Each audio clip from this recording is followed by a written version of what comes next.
चलो good morning बच्चों। आज लेके आए अपन तीसरा वीडियो। दूसरे वीडियो में अपन ने बात की थी कार्यपालिका की। कार्यपालिका जो सरकार का दूसरा अंग है, जिसमें अपन ने बातें की थी भाई राष्ट्रपति, उपराष्ट्रपति, प्रधानमंत्री और उसकी मंत्रिपरिषद, इन सभी को कार्यपालिका में सम्मिलित किया जाता है। अब बात करते हैं अपन सबसे पहले राष्ट्रपति की। राष्ट्रपति की यदि अपन बात करें तो भारत देश में जो भारतीय संविधान है उसके अनुच्छेद 52 में राष्ट्रपति पद की व्यवस्था की गई है। अर्थात अनुच्छेद 52 में भारतीय संविधान में साफ तौर पर लिखा हुआ है कि भारत का एक राष्ट्रपति होगा। अर्थात जो राष्ट्रपति का पद है वो भारतीय संविधान के अनुच्छेद 52 के अनुसार सर्जित है और इस पद पर अनुच्छेद 52 के अनुसार ही व्यवहार अपने भारत देश में किया जाता है। बात करें अपन राष्ट्रपति के चुनाव की, तो जो राष्ट्रपति का चुनाव होता है वो अप्रत्यक्ष रूप से होता है। अप्रत्यक्ष रूप का मतलब जो जनता है वो डायरेक्ट रूप से राष्ट्रपति के चुनाव में भाग नहीं लेती है, बल्कि जो राष्ट्रपति का चुनाव होता है वो अप्रत्यक्ष रूप से होता है। अप्रत्यक्ष रूप का मतलब हम लोगों के द्वारा चुने हुए प्रतिनिधि जो होते हैं वो राष्ट्रपति के चुनाव में भाग लेते हैं। जैसे अपन ने पिछले वीडियो में बात की थी कि भाई जो राष्ट्रपति का जो चुनाव होता है उसमें लोकसभा और राज्यसभा के जो भी निर्वाचित सदस्य हैं वो भाग लेते हैं। इसके अलावा जो राज्य की विधानसभाएं हैं उन विधानसभाओं में निर्वाचित सदस्य भी राष्ट्रपति के चुनाव में भाग लेते हैं। तो राज्य की विधानसभाओं में जो निर्वाचित प्रतिनिधि है वो हमारे द्वारा चुने जाते हैं और जो लोकसभा के जो प्रतिनिधि हैं वो भी डायरेक्ट रूप से हमारे द्वारा चुने जाते हैं। तो अप्रत्यक्ष रूप से होता है कि हमारे द्वारा चुने हुए प्रतिनिधि मिलकर के राष्ट्रपति का निर्वाचन करते हैं और ये जो निर्वाचन होता है ये होता है आनुपातिक प्रतिनिधित्व एकल संक्रमणीय मत प्रणाली के द्वारा। यानी इसमें ये जो प्रणाली है इसके अनुसार जो लोकसभा सदस्य हैं उनके मत का मूल्य अलग होता है और जो विधानसभा सदस्य हैं उनके मत का मूल्य अलग होता है। अर्थात इसमें लोकसभा के जो जितने भी सदस्य हैं उनके मत का मूल्य अलग होता है और जो विधानसभा के जो सदस्य हैं उनके मत का मूल्य अलग होता है। इसी प्रणाली के अनुसार अपने भारत में राष्ट्रपति का चुनाव होता है। बात करें अपन कार्यकाल की, तो भारत में राष्ट्रपति का जो कार्यकाल होता है वो 5 वर्ष का होता है। यानी अमूमन राष्ट्रपति की चुनाव प्रक्रिया कंप्लीट होने के बाद में जो राष्ट्रपति जिस तारीख को शपथ लेता है उससे 5 वर्ष तक उसका कार्यकाल माना जाता है। लेकिन एक प्रक्रिया है महाभियोग प्रक्रिया, इसके द्वारा राष्ट्रपति को 5 साल से पहले भी उसके पद से हटाया जा सकता है। जो महाभियोग प्रक्रिया है यानी राष्ट्रपति पर महाभियोग लगा करके उसको 5 वर्ष से पहले भी हटाया जा सकता है। लेकिन महाभियोग प्रक्रिया कब लगाई जाएगी? जब राष्ट्रपति संविधान के उपबंधों के आधार पर शासन प्रक्रिया संचालित न कर रहा हो या राष्ट्रपति को दोषी माना जाए कि वो संविधान विरुद्ध कार्य कर रहा है, तो ऐसी स्थिति में राष्ट्रपति पर महाभियोग प्रक्रिया लगाई जा सकती है और महाभियोग प्रक्रिया लगा करके उसको 5 वर्ष जो उसका कार्यकाल होता है उससे पहले ही राष्ट्रपति को हटाया जा सकता है। ये जो प्रक्रिया लगाई जाती है महाभियोग, ये या तो लोकसभा या राज्यसभा दोनों में से किसी भी सदन में इसे अनुमोदित किया जा सकता है। इसके अलावा आगे बात करें अपन राष्ट्रपति की शक्तियों की, तो जो राष्ट्रपति की शक्तियां हैं उनको 2 भागों में बांटा जा सकता है। पहली आती है सामान्यकालीन शक्तियां और एक आती है आपातकालीन शक्तियां। सामान्यकालीन जो जिस समय सामान्य स्थिति रहती है उस समय में जिन शक्तियों का राष्ट्रपति के द्वारा प्रयोग किया जाता है वो सामान्यकालीन शक्तियां कहलाती हैं। आपातकालीन जब देश में किसी प्रकार की कोई विकट स्थिति या ऐसी परिस्थिति उत्पन्न हो कि उस संकट का समय हो, उस समय में जिन शक्तियों का प्रयोग राष्ट्रपति के द्वारा किया जाता है वे सभी शक्तियां आपातकालीन शक्तियों के अंतर्गत आती हैं। सबसे पहले बात करें अपन सामान्यकालीन शक्तियों की, तो इसमें सबसे जो पहली शक्ति आती है वो है कार्यपालिका संबंधी, यानी जो कार्यपालिका है उससे संबंधित शक्ति है।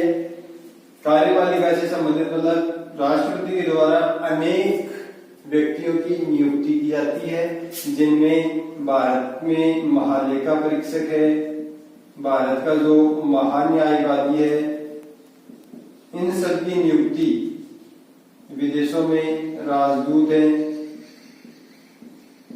इन सब की जो नियुक्ति होती है वो राष्ट्रपति के द्वारा की जाती है। और ये जो सारी शक्तियां हैं ये कार्यपालिका संबंधी शक्तियों के अंतर्गत आती है। दूसरी जो शक्ति आती है विधायी शक्तियां। विधायी का मतलब राष्ट्रपति को अध्यादेश जारी करने का अधिकार है।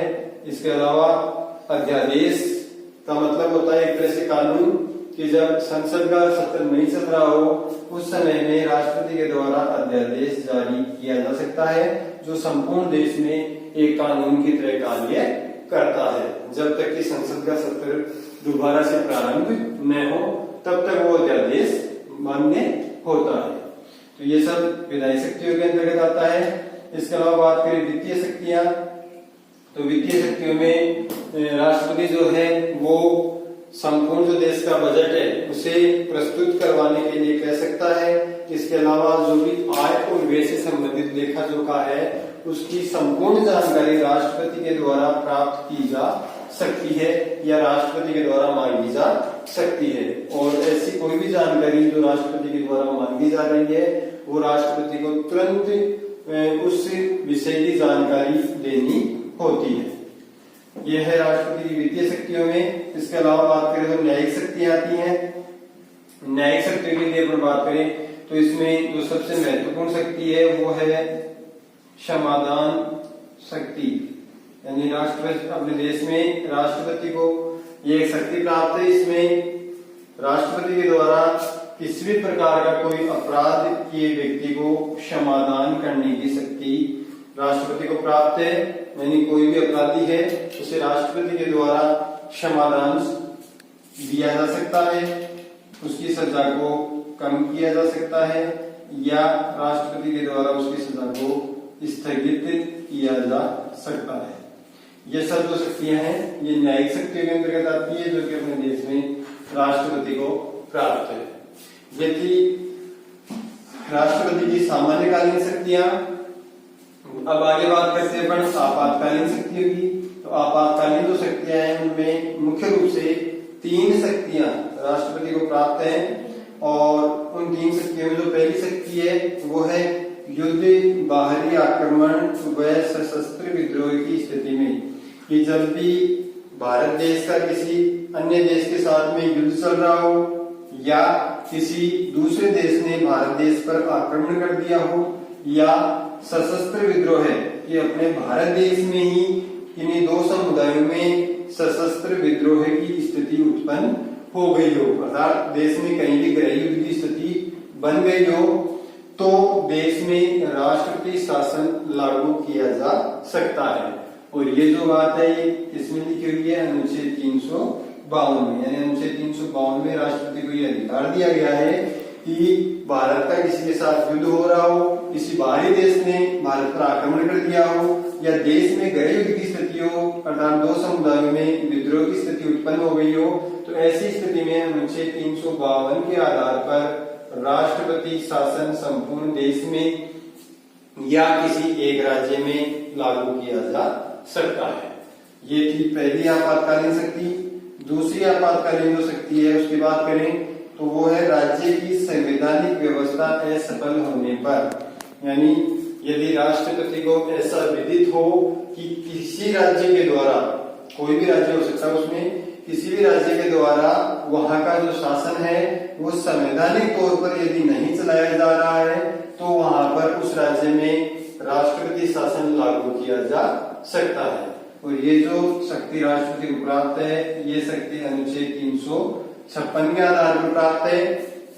अनुच्छेद 356 में लिखा हुआ है कि यदि भारत देश के किसी भी राज्य की संवैधानिक व्यवस्था विफल हो जाती है, असफल हो जाती है, वहां की जो राज्य सरकार है वो वहां पर सही तरह से संवैधानिक तंत्र नहीं चला पा रही है, इस बात का अनुमोदन यदि उस राज्य का राज्यपाल राष्ट्रपति को कर देता है तो राष्ट्रपति द्वारा उस राज्य में राष्ट्रपति शासन लागू किया जा सकता है। जो तीसरी शक्ति है आपातकालीन शक्ति राष्ट्रपति को, वो प्राप्त है वित्तीय संकट। यानी वित्तीय संकट का मतलब जब भारत की अर्थव्यवस्था पूरी तरह से सरमरा गई हो और देश में किसी प्रकार की आर्थिक लेन देन की जो गतियां हैं वो बिल्कुल निम्न स्तर पर पहुंच गई, यानी भारत के सामने आर्थिक तंत्र पूरी तरह से विफल हो गया हो भारत देश का, तो ऐसी स्थिति में जो वित्तीय संकट लागू किया जा सकता है और उसमें अनुच्छेद 360 के तहत संपूर्ण भारत देश में राष्ट्रपति शासन लागू किया जा सकता है। और जो वित्तीय संकट की स्थिति है वो आजादी से लेकर वर्तमान तक अभी तक भारत में एक बार भी ये इस प्रकार की स्थिति उत्पन्न नहीं हुई है और राष्ट्रीय शासन लागू नहीं किया गया है। इन दोनों ही स्थितियों में अपने भारत देश में कई बार राष्ट्रपति शासन लागू किया जा चुका है, लेकिन जो वित्तीय संकट की स्थिति है ये स्थिति अभी तक भारत देश में नहीं आई है और अनुच्छेद 360 का उपयोग अभी तक भारत देश में राष्ट्रपति के द्वारा नहीं किया गया है। और बाकी की बातें अपन अगली क्लास में करेंगे। Thank you.